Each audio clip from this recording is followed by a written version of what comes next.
নামাজ পড়ে না, যারা রোজা করে না, যারা হজ করে না, যারা যাকাত দেয় না, আমার আল্লাহ পাক তাদেরকে কিয়ামতের দিনে ওই বিষাক্ত ফল খাওয়াবে। কি খাওয়াবে? বিষাক্ত ফল তাদেরকে খাওয়াবে। আপনি হয়তো ভাবছেন যে বিষয়টা মনে হয় খুব সহজ। কি গো, খুব সহজ বলে মনে হচ্ছে? হ্যাঁ, জান্নাতটা কি মামার বাড়ির মোয়া নাকি যে দোকান থেকে কিনে এনে খেয়ে নিলাম, ব্যাস জান্নাত পেয়ে গেলাম, এমনটা? নো, জান্নাত পেতে গেলে আপনাকে আল্লাহর খুশি করতে হবে, রাসূলকে খুশি করতে হবে এবং আল্লাহর রাসূলকে খুশি করে আল্লাহর জান্নাতটা দুনিয়ার থেকে হাসিল করে নিয়ে যেতে হবে। ওই বান্দাটা যখন বলল খোদা লেগেছে, আল্লাহ বলছে আমি তোমার জন্য স্পেশাল ফল জাগতুম রেখেছি, ওই বান্দাটাকে ওই ফলটা দেওয়া হবে। এত খোদা লেগেছে, এত খোদা লেগেছে, মানে খোদার জ্বালা যন্ত্রণা আর সহ্য করতে পারছে না। এদিকে তো জাহান্নামের আগুনের তাপ, ওদিকে পেটের খোদার জ্বালা যন্ত্রণা। এখন বান্দা যখন ওই জাকুম ফলটা দিয়েছে খোদার জ্বালা যন্ত্রণায়, এখন ওই বান্দাটা ওই ফলটা খেয়ে ফেলবে। ও ভাই ভাইরা, কান খুলে শুনে কেঁদে জেলে রেখে ওই বান্দাটা ওই জাকুম ফলটা খোদার জ্বালা যন্ত্রণায় খেয়ে ফেলবে।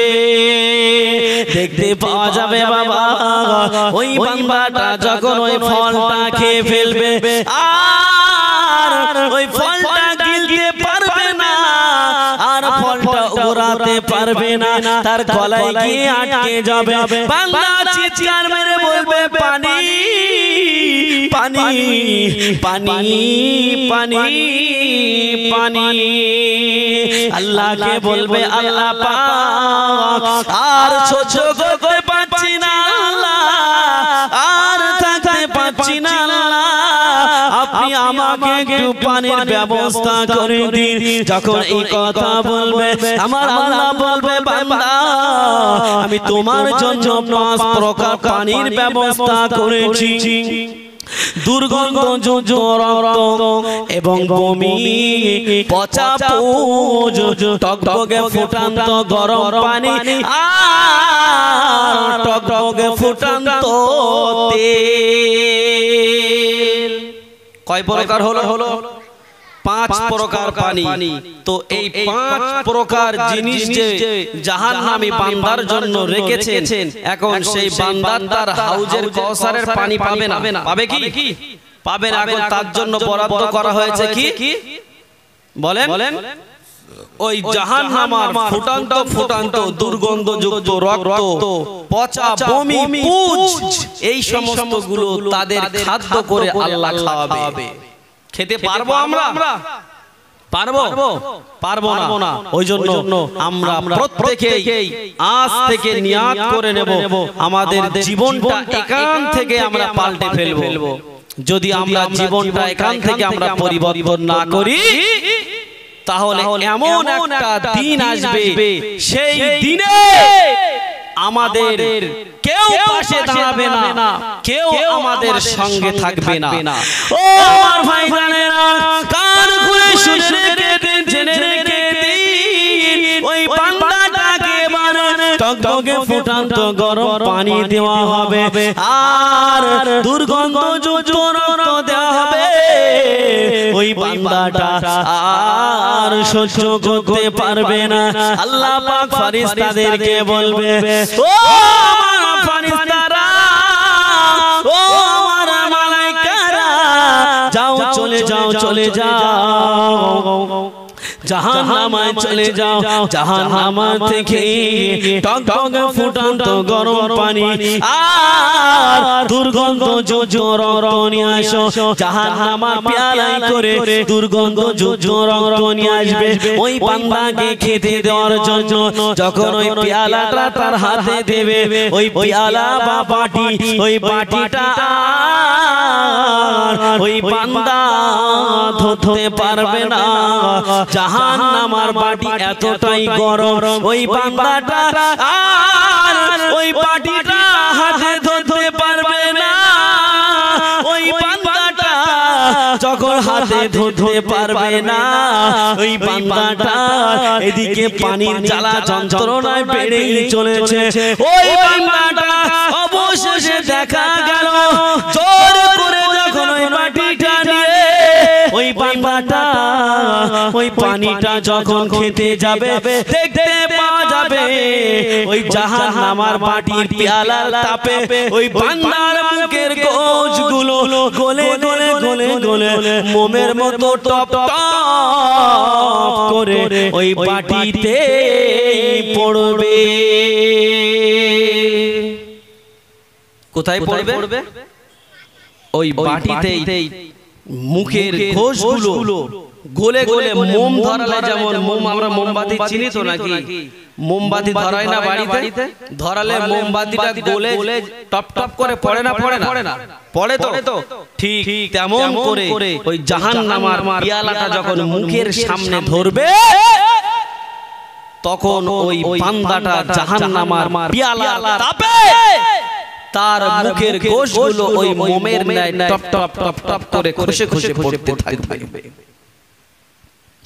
ও আমার ভাই জানেরা, কান খুলে শুনে কে দিন ওই বান্দাটা পানির জ্বালা যন্ত্রণা আর যখন সহ্য করতে পারবে না ওই বান্দাটা বাটিটা জোর করে ধরে ওই বান্দাটা ওই পানিটা যখন খেয়ে ফেলবে দেখতে পাওয়া যাবে বাবা ওই পানিটা যখন খাবে ওই পানিটা এতটাই গরম, ওই পানিটা এতটাই গরম, ওই পানিটা এতটাই উত্তপ্ত, ওই পানিটা খাওয়ার সঙ্গে সঙ্গে তার গলা দিয়ে ফুটতে ফুটতে তার পেটের নাড়ি বুড়িগুলো গলতে গলতে দেখতে পাওয়া যাবে তার পায়খানার তার দিয়ে গলে গলে পড়বে।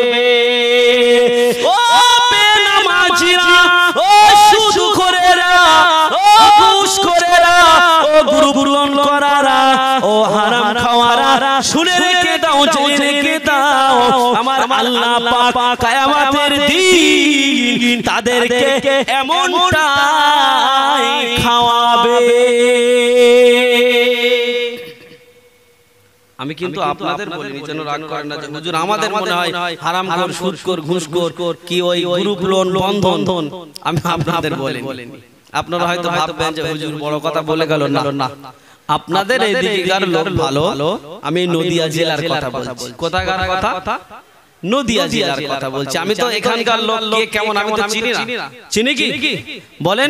আমি তো আপনাদের এলাকায় প্রথম এসেছি, তাই না? আমাকে কি কেউ দেখেছেন? আপনাদের এলাকায় দেখেছেন কি? দেখেন, আমি আপনাদের এখানে প্রথম এসেছি এই গ্রামে। তো আমি আপনাদের বলবো না আপনারা কে কি করেন না করেন এটাও আমি জানি না। আমি যেটা জানি আমার এলাকার কথা আমি আপনাদেরকে তুলে ধরলাম, তাই বলবো খবরদার বাপ, এই ওয়াজ করছি আপনাদের সম্মুখে, কষ্ট করে ওয়াজ করছি, তবে একটা আমি অনুরোধ করব, খবরদার আপনারা যদি আমার এই কথাটা মেনে নেন তাহলে আপনাদের জন্য কিন্তু উপকার। আমি এই হাত দিয়ে কোরআন ধরেছি না ধরেছি, আমি এই কোরআন যে ছুঁয়েছি আমার হাত দিয়ে, এই হাত দুটো আপনাদের পায়ে রেখে বলে গেলাম, এই হাত দুটো আপনাদের সকলের পায়ে রেখে আমি বলে যাচ্ছি, আপনাদের ঘরে ছেলের মতো বলে যাচ্ছি, আপনাদের সন্তানের মতো আমি বলে যাচ্ছি, বাপ এবং আমার ইয়াং জেনারেশন ভাই মা বোন, আপনাদের কাছে আমার একটাই অনুরোধ, আগামী কাল থেকে আপনারা নামাজ পড়বেন তো? জোরে বলেন। নামাজের সময় বলতে গেলে আওয়াজটা বার হয় না কেন গো? নামাজটা কি খুব ভারী জিনিস? আপনি যদি নামাজ না পড়েন আপনার জন্য জান্নাতের দরওয়াজা খুলবে না, সে তো আগেই বললাম। তাই আমি আপনাদেরকে বলবো, কেউ যদি ইচ্ছাকৃতভাবে নামাজ ছেড়ে দেয় তাকে 2 কোটি 88 লক্ষ বছর জাহান্নামের আগুনে পুড়তে হবে। এক ওয়াক্ত নামাজ ছাড়ার কারণে। কত ওয়াক্ত? এই জোরে বলেন। এক ওয়াক্ত নামাজ ছাড়ার কারণে প্রায় 3 কোটি বছর আপনাকে জাহান্নামের আগুনে পুড়তে হবে। কারণ শরীর যদি আল্লাহ সুস্থ রেখে দেয় আর সেই সুস্থ শরীর নিয়ে যদি সে নামাজ না পড়ে, আল্লাহ পাক তাকে জাহান্নামের আগুনে দিয়ে পোড়াবে। ওই জন্য আর কিন্তু আপনারা বাহানা করতে পারবেন না আল্লাহর সম্মুখে যে আল্লাহ আমাদের ইমাম সাহেব কি আমাদের মুয়াজ্জিন সাহেব কি আমাদের গ্রামে বক্তা এসেছিল, কোন আলেম উলামা বলেনি যে এক ওয়াক্ত নামাজ পড়লে এত কঠিন সাজা আমাকে ভোগ করতে হবে। আপনারা জিনিসটা জেনে গেছেন, আজ থেকে আপনারা এখান থেকে তওবা করে নিয়ে আপনারা বাড়ি ফিরে যাবেন এবং নিয়াত করে নেবেন যে আগামী কাল থেকে আমি নামাজ পড়ব। কি গো ইনশাআল্লাহ পড়বেন তো নাকি? এখানে কথা দিলে হবে না, পড়তে হবে। কারণ আপনি আমার কথা দিয়ে আমার মুখ রক্ষা করে কোনো লাভ নাই। আমি কে? আমি কোথাকার কে? আমরা ভাতে দে, আমি কিছুই না, আমি কিচ্ছু না, আমি একজন নাদান, আমি একজন দ্বীনের গোলাম। আমার মধ্যে ইলম কালাম বলতে কি আছে আমি নিজেই জানি না। আমি একজন বেকার একজন মানুষ। আল্লাহ পাক আমার মা বাপের দোয়া কবুল করেছে বলে আজকে আপনাদের সম্মুখে স্টেজে এসে দুটো কথা বলছি। তাই আমি আপনাদের দুই পায়ে ধরে বলে গেলাম আপনারা নামাজ পড়বেন। আমি চাইবো না আমার এই গ্রামের একটা ভাই, আমার এই গ্রামের একটা মা, আমার এই গ্রামের একটা বোন জাহান্নামে যাক। আমরা চাইবো আমরা সকলেই একই প্ল্যাটফর্মে থাকবো এবং আমরা সকলেই একসঙ্গে আল্লাহর রহমতের দয়ার জান্নাতের মধ্যে চলে যাব। বলুন সুবহানাল্লাহ। জোরে হলো না সুবহানাল্লাহ? তাই আমি আপনাদেরকে বাঁচানোর চেষ্টা করছি। ইনশাআল্লাহ আমরা নামাজ পড়ব তো নাকি? ইনশাআল্লাহ।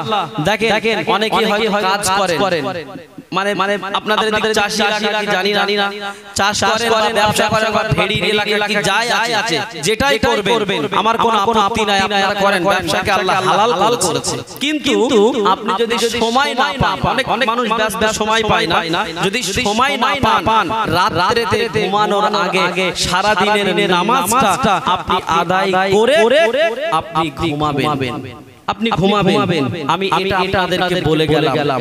এই কথাটা, এই সন্তানের কথাটা আপনারা নিজের ভাই বা নিজের ছেলে মনে করে আপনারা মেনে নিলেন। না হলে ওই বান্দাটা জাহান্নামের আগুনে যেভাবে পুড়ছে, ওই জাহান্নামের আগুন সহ্য করার মতো ক্ষমতা আমাদের কারণ নাই। জাহান্নামের আগুন আল্লাহ পাক একদিন নয়, দুদিন নয়, আল্লাহ পাক 3000 বছর জ্বালিয়েছে। কতদিন বলেছি? 3000 বছর জ্বালিয়েছে। কি গো একটা আগুন যদি 3000 বছর জ্বালায় কঠিন হবে বলেন তো? ব্যাপক কঠিন। হাদিস শরীফের মধ্যে এসেছে ওই জাহান্নামের শিকলটা যদি যে শিকলে করে বেঁধে জাহান্নামের শিকলে করে বেঁধে যেই জাহান্নামী বান্দাদেরকে টেনে জাহান্নামে নিয়ে যাবে, ওই শিকলটা যদি কোনো পাহাড়ের উপরে রাখা হয়, মুহূর্তের মধ্যে ওই পাহাড়টা গলে যাবে। কি হবে? মুহূর্তের মধ্যে পাহাড়টা গলে যাবে। ওই জন্য আমি আপনাদেরকে বলবো ওই জাহান্নামের আগুন থেকে আমাদের বাঁচতে হবে। না হলে আল্লাহ পাক জাহান্নামের আগুনটা কিভাবে শক্ত করেছে তাহলে আপনাদের সম্মুখে বলি। ও আমার ভাইরা, আমার আল্লাহ পাক বলল যারা নামাজ পড়বে না, যারা রোজা করবে না, যারা শরীয়তকে মানবে না, আমি আল্লাহ পাক তাদের জন্য জাহান্নামের আগুনকে শক্ত করতে চাই। আল্লাহ পাক ফেরেশতাদেরকে অর্ডার করল, ও ফেরেশতারা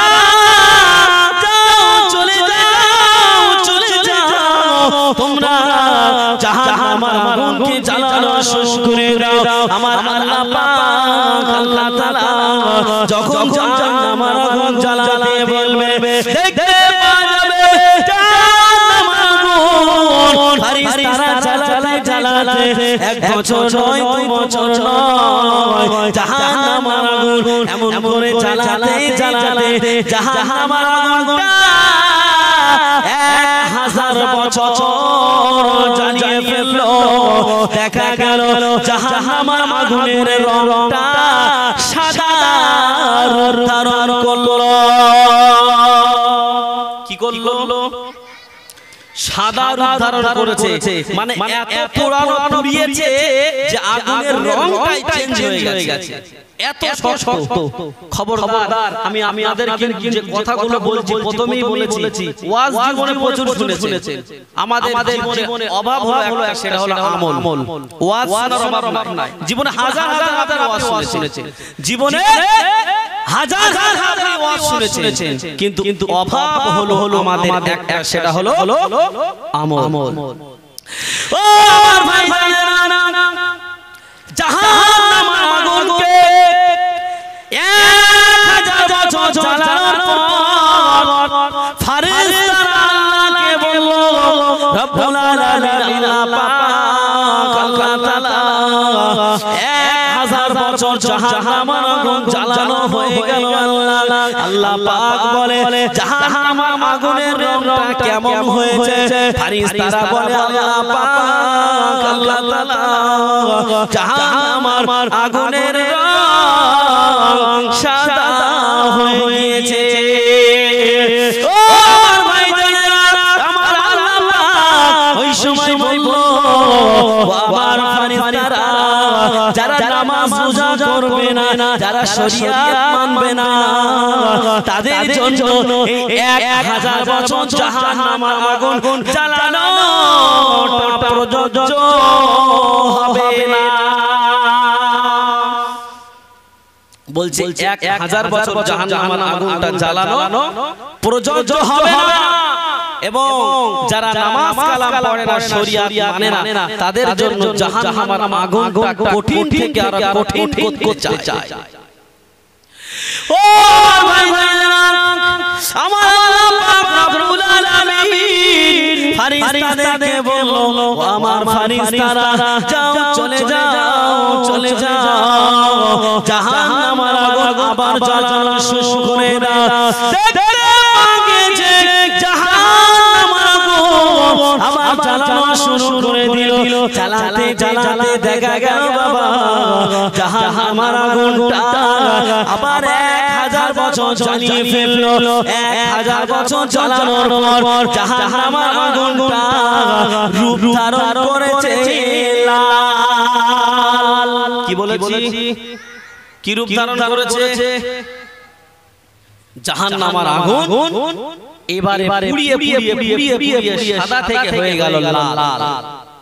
কত কঠিন ওই আগুন সহ্য করার মতো আমাদের কারোর ক্ষমতা নাই। খবরদার, আপনারা যারা নামাজ কাজা করবেন না। ও আমার ভাই জানেরা, আমার আল্লাহ পাক রব্বুল আলামিন ওই সময় ফেরেশতাদেরকে বলল, ও আমার ফেরেশতারা যাও, চলে যাও, জাহান্নামের আগুনকে জ্বালানো শুরু করে দাও। যারা বেনামাজি হবে, যারা শরিয়াত মানবে না, তাদের জন্য এই আগুনটা প্রযোজ্য হবে না। আমার আল্লাহ পাক ওই সময় বলল, ও আমার ফেরেশতারা, জাহান্নামের আগুন কঠিন থেকে আরো কঠিন করো। আবার জাহান্নামের আগুন জ্বালানো হলো, জ্বালাতে দেখা গেল আবার 1000 বছর জ্বালানো হয়ে গেল। যখন 3000 বছর জাহান্নামের আগুন জ্বালানো হয়ে গেল, আমার আল্লাহ পাক এবারে বলে, ও ফেরেশতারা, জাহান্নামের আগুনের রংটা কেমন হয়েছে? ওই সময় বলে, জাহান্নামের আগুনের রংটা কালো হয়ে গিয়েছে। এতটাই কালো হয়েছে, চুলের মতো পাশাপাশি থাকবে, কিন্তু কেউ কাউকে দেখতে পাবে না। আমার আল্লাহ পাক বলল, ও ফেরেশতারা, জাহান্নামের আগুন আর জ্বালাতে হবে না। ওই আগুনটা এবারে তোমরা জ্বালানো বন্ধ করে দাও। আল্লাহ পাক বলল, ও আমার ফেরেশতারা, জাহান্নামের আগুন আর জ্বালাতে হবে না। জাহান্নামায় যদি কারোর দেয়, তার পাশে যদি চুলের মতো, পাশে কি আঙ্গুলের মতো যদি পাশাপাশি থাকে, চিৎকার মেরে কাঁদতে থাকবে, কিন্তু ওই পাশের লোক মনে করবে দূর থেকে আওয়াজ আসছে, নিজের আঙ্গুলের মতো পাশাপাশি একে অপরকে দেখতে পাবে না। ওই জন্য আমি আপনাদেরকে বলবো ভাই, খবরদার আমরা প্রত্যেকেই এই ঈমানের পথে আমরা থাকবো এবং দুনিয়ার জমিন থেকে আল্লাহর রহমতের দয়ার জান্নাতটা আমরা হাসিল করে নিয়ে যাব। মুহাম্মদে দরুদ আল্লাহুম্মা সাল্লি আলা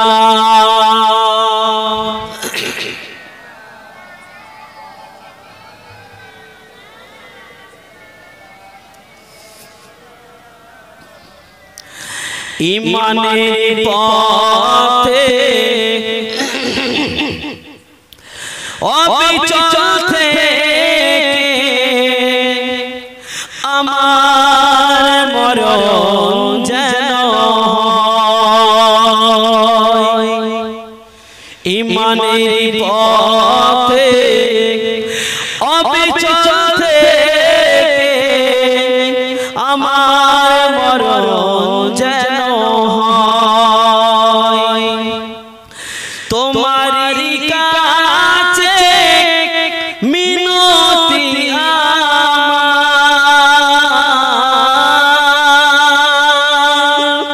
তোমারি কাছে মিনতি আমার, ও মুহিব দয়াময়, ঈমানের পথে অবিচল থেকে আমার মরণ যেন হয়। আল্লাহুম্মা সাল্লি আলা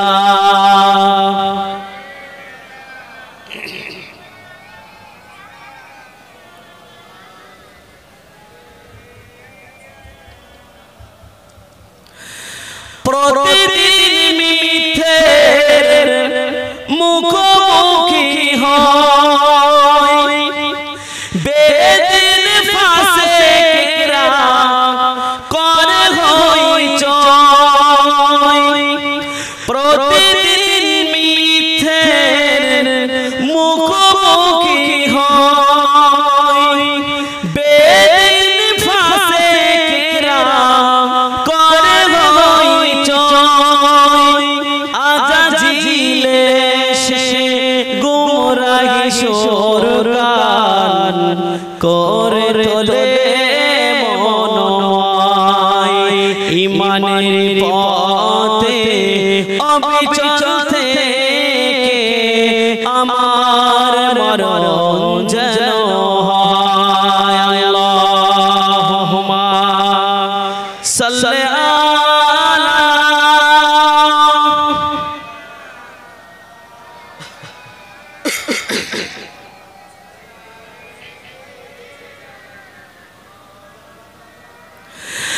আধারের দুর্গম আঁকাবাঁকা পথ, ভ্রান্তিতে পূর্ণ যত মতামত,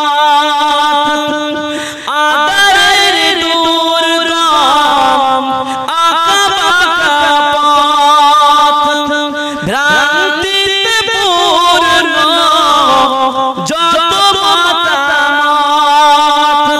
কখনো হঠাৎ নফসের তাড়নায় লাগে সুন্দর মনোময়, ঈমানের পথে অবিচল থেকে আমার মরণ যেন হয়। আল্লাহুম্মা সাল্লি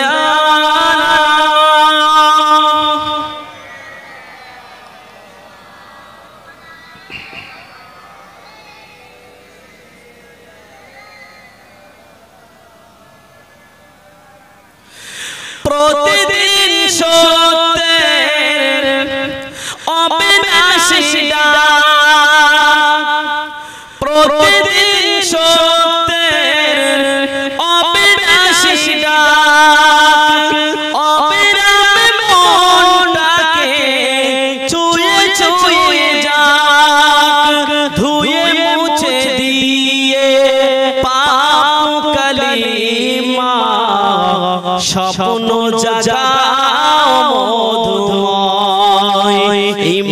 নবীর পথে অবিচল থেকে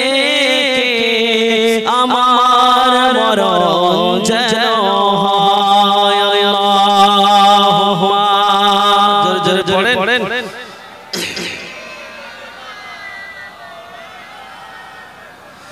وعلى آل سيدنا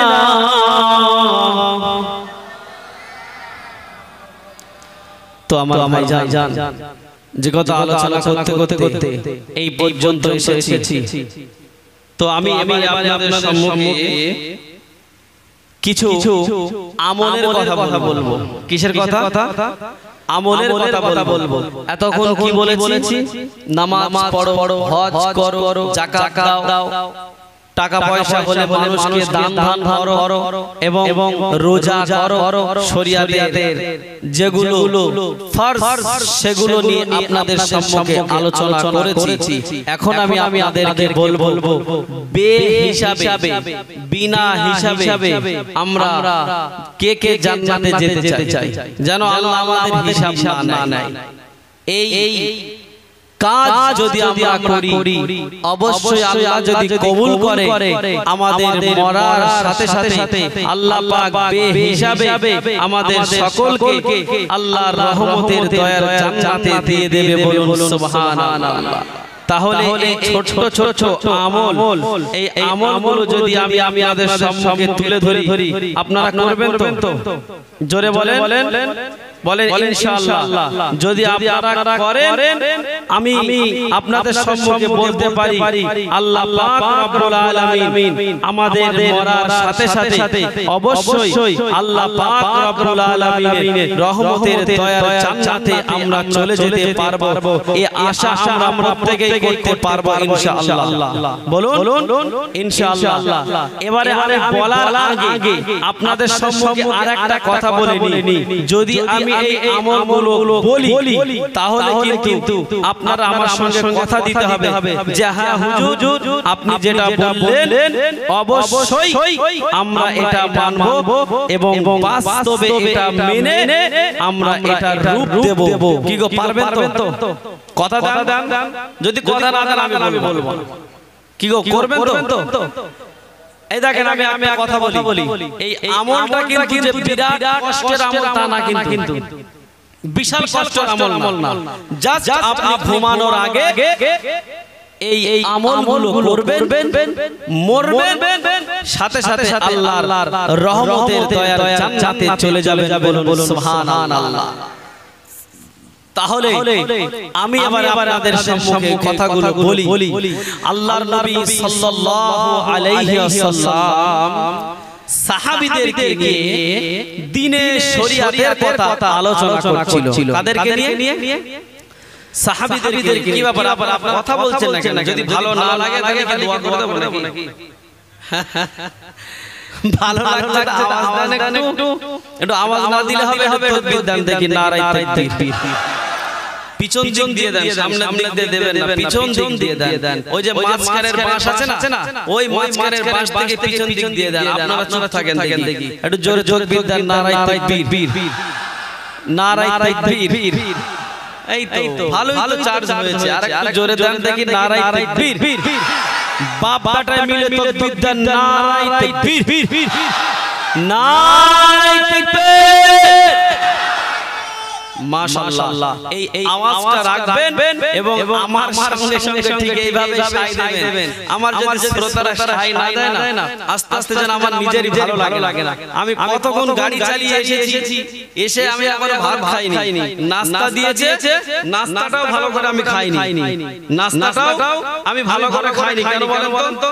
আমি জানি এখন আমার এই 2 ঘন্টা এখন ঘামাতে হবে। সুতরাং এটা যদি আমি এখন খেয়ে ফেলি, এখন ওয়াজ করব, আমি নিজেই হয়তো বিগড়িয়ে যাব, ওয়াজ করতে পারবো না।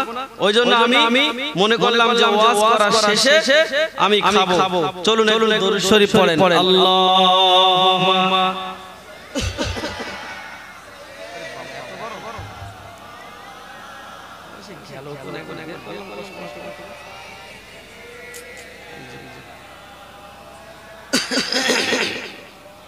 কিছু বিয়াদবি লেভেল আপনাদের সম্মুখে যদি খাই অসুবিধা হবে।